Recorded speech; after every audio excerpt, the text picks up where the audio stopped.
The sun had barely cleared the eastern ridge, yet the city already shimmered with a million borrowed sparks. From the street, it looked like ordinary morning glare, but anyone who knew Caracas's secret trade could tell the difference. Sunlight here was bought and sold, weighed and bartered like salt. Skyscrapers on the Avenue Francisco de Miranda rose out of the haze, their terraces draped in nets of mirrors that fluttered lazily, catching fragments of dawn and funneling them skyward.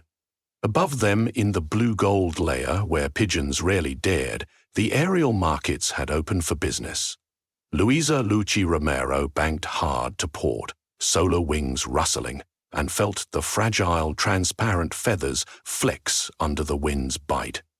Each feather was a tiny concentrator, convex glass on top, copper veins beneath.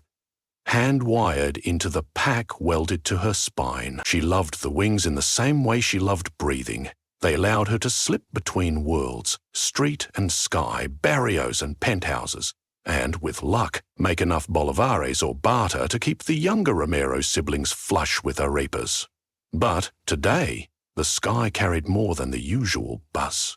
A wave of runners, messengers, and rooftop hawkers parted to give a squat, purple-jacketed woman space as she skated along an elevated cable. The woman's shoulder pack glowed. Not fiery like ordinary captured rays, but steady, white like a sunbeam refined to purity. Lucy's heart ratcheted up a notch. That beam looks familiar. 2 evenings ago, Barrio San Miguel had gone dark. Not power grid dark, with Corporalec outages everyone was used to, but soul dark, because someone had stolen the beam jar. San Miguel's beam jar was a litre-sized canister of condensed sunlight, woven through with transducing coil. During the day, neighbours set it on a rooftop pedestal. At night, the jar re-emitted a gauzy halo that filled alleys with gentle, honeyed glow. Enough for food vendors, dominoes on crates, grandmother gossip circles. It was Barrio Light, Barrio Hope, and someone had taken it. Without the jar, San Miguel's nights turned into pits. Mothers who worked late steps froze at the foot of precarious staircases. Abuelos cancelled evening chess. Even the stray dogs lost their bearings. Lucy knew she lived 3 alleys down from the absent jar's pedestal. She'd spent the last 48 hours scouring the black market ladders that climbed from the barrios up to the corporate towers. Now, seeing that steady white glow in the thief's pack, she was certain. The jar travelled the airways this minute. The woman in the purple jacket hopped from her cable onto a floating stall, a platform of interlaced aluminum beams suspended by drone anchors. The stall's awnings bore the insignia of Mercado de las Nubes, the cloud market. Unofficial hub for light runners. All around, traders haggled. A kilo of stolen beam from La Guaira port for drone battery cells, a sunset sliver shaped into earrings, solar cooked cacao nibs packaged as nightless beam. Lucci touched down on a nearby terrace, clung to the parapet and listened. The purple woman spoke to a lanky merchant whose jacket was silver on one side, black on the other. Someone who never declared allegiance. "Pure beam," she said, unslinging the jar. "Half-litre, filtered, no trace contaminants. It'll burn like apple blossoms for 12 hours, continuous." Lucci's stomach churned. Apple blossoms. It burns like parcha and mango memories, like mame humming on laundry days. But she bit back emotion. Sentiment muddied eyesight. The merchant lifted the jar. The beam inside shimmered. Concentric ribbons of opalescence shifting with the tilt, as if holding back freezing point. He whistled through gold teeth. "Elena! Love, you've outdone yourself." Elena. So the barrio stories were right. The thief was... Elena? So the barrio stories were right. The thief was Elena. De la Sanguijuela, a leech.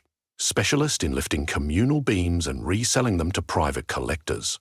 The merchant turned, reached under his table, and produced a squared block wrapped in thermoplastic. "Fusion cell, straight off a Canadian array. Small, but you'll get more than a week's descent time." Lucci's training kicked in.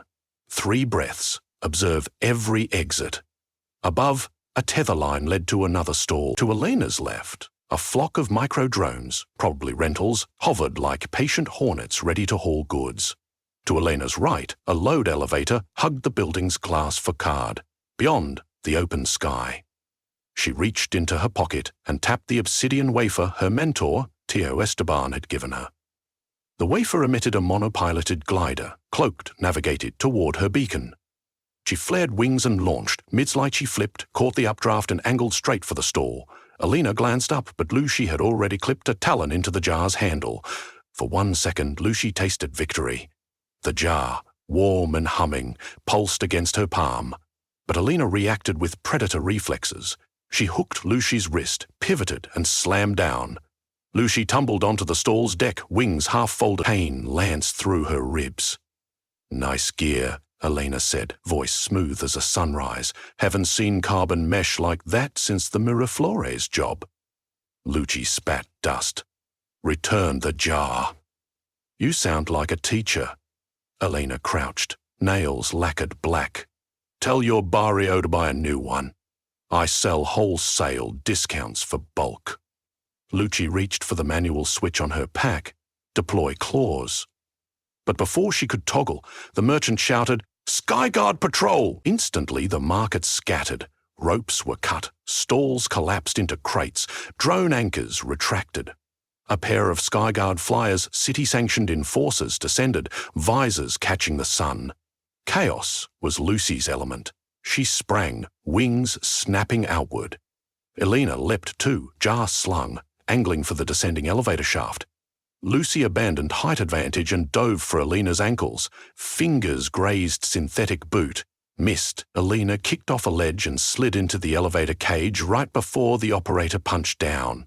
Lucy tucked wings and plunged through the open shaft gap, grabbing the bottom rail. The elevator rattled downward. 3rd floor, 2nd. Elena prepared to hop out. Lucy swung feet first into the cage's ceiling grid. Her boots punched through thin steel, jerking Elena off balance. The jar toppled. Lucy caught it mid-spin. The operator yelped, slapping emergency brake. Elena reached for the jar. Lucy jerked back, but the cage lurched, momentum ripping the jar from her grasp. It slid across the floor, halting by Elena's boot.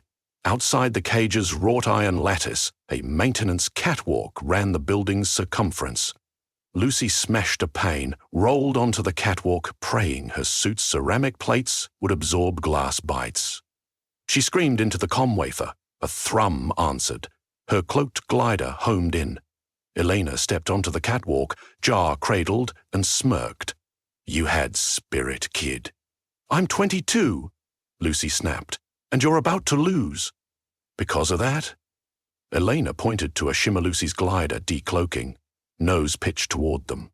"Cute." The glider fired a tow line that wrapped Elena's torso in a fiber coil. With a remote flick, Lucy yanked. Elena staggered toward the edge, but the thief slammed her heel down, severing the coil, and vaulted onto the glider's fuselage. Instead of shaking her off, the glider's autopilot overcorrected, and both Elena and Jar tumbled over the opposite wing. Below loomed an alley ribboned with electrical wires. Lucy dove, adrenaline shredding caution. Wings burned as she forced a near-vertical plummet. She snatched the jar, mid-air, but Elena caught Lucy's ankle. The pair spiraled. Lucy snapped wings to brake, the air filled with cloth tear and metal creak. They crashed onto a corrugated rooftop. The jar rolled to the gutter, rattling ominously. Both women groaned.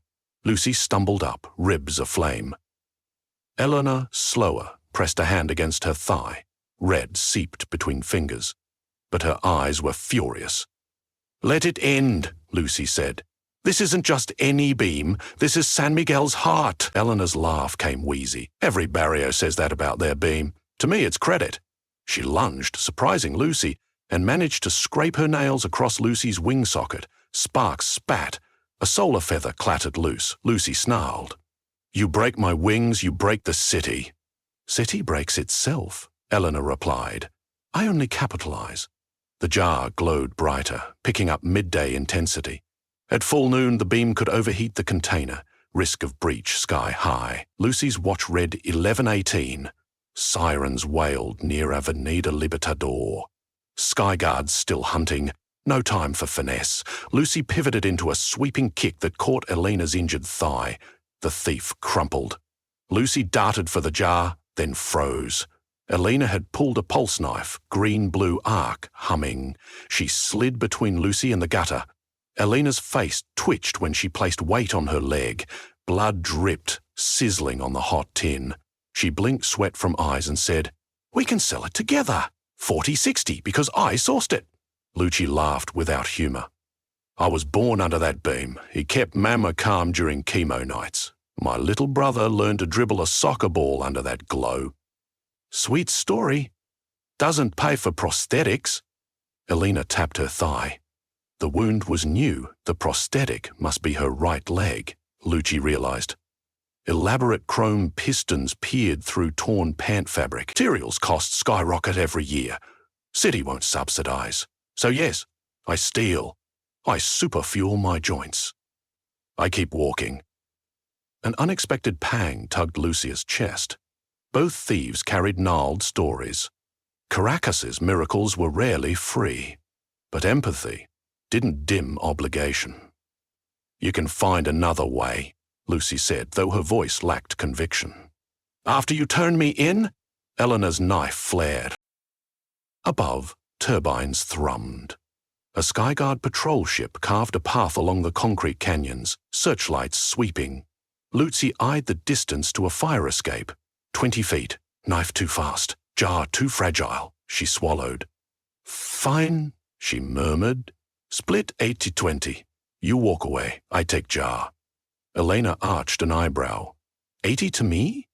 No. 80 to the barrio, 20 for repairs. Lucy gestured at the prosthetic. "You said materials cost. Take the 20. "Charity," Elena spat. "Not your place." "It's choice," Lucy countered, voice soft. "You get credits, I get home." A silence stretched. Sun baked their shoulders. Somewhere a mango vendor hollered. Then Elena's shoulders sagged. She flicked the knife off. "I'm no saint," she muttered, "but I'm tired of running from sirens." She nudged the jar toward Lucy. Lucy blinked, half expecting a trap. None came. "Take it," Elena said. "I'll keep the glider as my 20. "It's a rust bucket with autopilot bugs," Lucy said.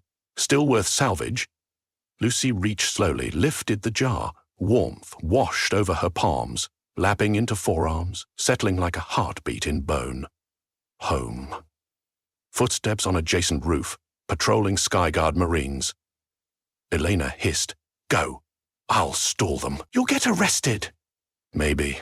Eleanor shrugged. "Maybe they'll chase the wrong signal. I'm good at misdirection." She clicked a remote.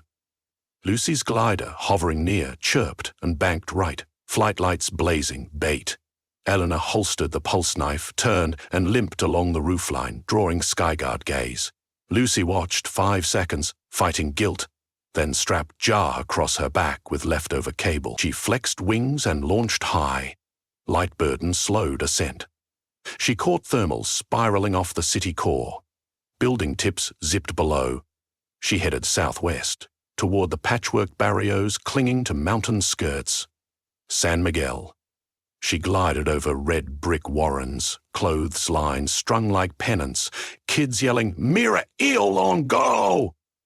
They recognized her wings, but what they hailed was the jar's nascent glow leaking through seams. She landed on San Miguel's central terrace, concrete ringed by cinder-block half-walls, and was met by Doña Rosa, stooped but bright-eyed, and Tito, 12, ball-tucked underarm. The gathered crowd wore fatigue. 2 days without nightlight had dulled their vibrancy. Lucy unslung the jar. Gasps. Rosa's lips trembled. "Oh, called Shiloh, not Shiloh," Lucy corrected gently. "Caracas." She knelt, set jar into the bronze cradle shaped like rays, wires connected to communal batteries. Sunlight flowed, a thick river of gold, down serpentine tubes along walls, into fiber channels whose ends diffused into pastel auras. Even at midday, the difference wed hearts. San Miguel's terraces brightened, laundry sparkled colour, and a murmured cheer exploded into song. Lucy stepped back, dizzy but happy. A heavy hand clamped her shoulder. She spun. Teo Esteban, weathered, bearded, smelling of solder flux. Disappeared for days. Nina, your mother fretted. Had to finish a job. Lucy rubbed eyes. Need a nap? He nodded, but his attention flicked toward the jar's base. A hairline fracture spidered upward. Noon heat pushing container limits. We need cooling gel now, he barked. Neighbors scrambled. Lucy cursed. The jar must have cracked during roof fight. If it ruptured, concentrated beam could ignite the whole barrio. She weighed options. Transfer beam to backup jar? But it sat 2 hills away. Not enough time. They could vent pressure gradually, release light into the open sky better, to lose some, then all. Tio Esteban read her expression. We'll bleed it. He fetched a copper valve, started threading. Meanwhile, Lucy scanned for her younger brother, Manuel. He sprinted upstairs, holding a spent COP canister, wheezing but hopeful. She smiled, kissed his forehead. Prep the reflector dishes, she told him. If we need to vent, channel west toward unused quarry. He saluted. Within minutes, dishes' salvaged satellite antennas slathered in mylar were positioned. The jar's fracture glowed white. Esteban attached valve, connected silicone tubing to the nearest dish. He looked at Lucy. Ready? Do it. He cracked the valve. A beam finger shot through hose, up dish throat, and erupted into the sky, a narrow column of pure daylight, carving clouds. Birds scattered, pressure dropped, fracture dulled. Esteban tightened valve. The jar settled. Relief rippled across the terrace. A few neighbors clapped. Lucy exhaled shakily. She felt a vibration. Her comm wafer.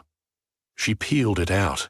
A text ping from unknown ID. Nice work, wing girl. They nabbed me, but a decoy drone helped me slip cuffs. I owe you 20%. Keep it burning. Abuelita laughed. Genuine, hard, deep. She typed back, next time, stay for coffee. No reply, just 3 animated sun emojis. The afternoon waned. Kids traced their finger shadows under still bright tubes. Vendors resumed chopping cilantro under golden wash. Abuelitas recited prayers to no one in particular. As dusk flirted behind the Arvilla mountain, the jar's output transitioned into its night phase, a soft, citrus-hued luminance that washed every wall. Always she'd loved this moment. Not day, not night, but barrio twilight. Mama came wrapped in a shawl. Cancer kept her thin, but her eyes were stars. She touched Lucy's face. You brought it home. Lucy shrugged, uncomfortable with praise. Whole community did. Still, Mama said. Thank you. She gestured skyward. Pinpricks of stars emerged. Yet the barrio remained bright. Some steal light, she murmured. Some spread it. Lucy looked across rooftops. Beyond San Miguel, other barrios flickered, some strong, some dim. She wondered about Elena, somewhere in darker alleys, soldiering prosthetic joints with glider scrap, maybe considering different jobs. The city was vast, choices vaster. She opened solar wings, letting neighborhood glow refract across feathers. Children squealed and chased the kaleidoscope. Lucy beat wings once, twice, not to fly, but to remember that she could, that one thief had returned a heart to its people, and that tomorrow another rooftop market would open with new temptations, new shadows. For tonight, though, Caracas belonged to its own stolen sunbeam, now reclaimed, shining through the criss-crossed laundry lines, painting graffitied walls and gleaming off the widened eyes of every soul who believed, just a bit more firmly, that light should never be caged.